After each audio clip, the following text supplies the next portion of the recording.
et les régions qui sont occupées à ce jour, notamment le nord et le sud Kivu, sont après Kinshasa les provinces qui contribuent le plus du point de vue financier à notre secteur.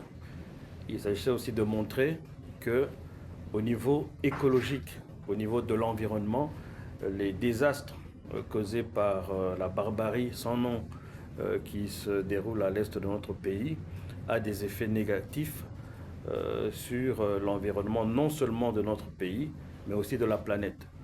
Il faut rappeler que notre pays a 10% de son territoire occupé par ce qu'on appelle des aires protégées, qui contribuent à l'équilibre écologique de la planète, et que dans ce sens, l'appel que nous avons lancé à nos partenaires internationaux, c'est que nous consacrons 10% de notre pays à protéger le bien-être mondial, mais quand ces aires sont attaquées, nous ne sentons pas l'implication manifeste de ces partenaires pour protéger non seulement ces aires, mais aussi les populations qui sont victimes de plusieurs sévices et qui, dans leur vie quotidienne, sont affectées par cette guerre.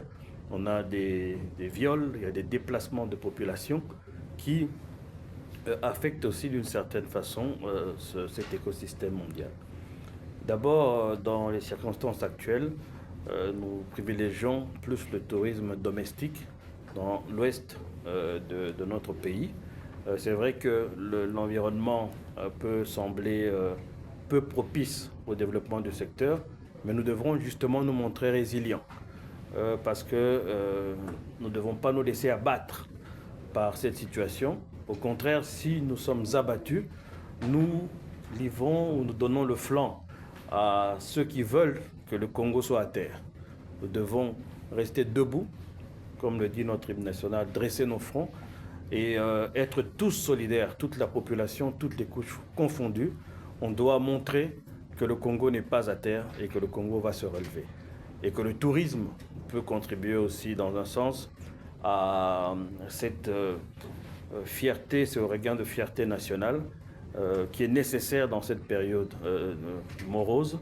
Nous devons rester optimistes parce que le Congo restera un et il restera indivisible si nous, Congolais, nous nous levons et ne restons pas abattus par ces batailles gagnées qui ne sont pas une victoire définitive.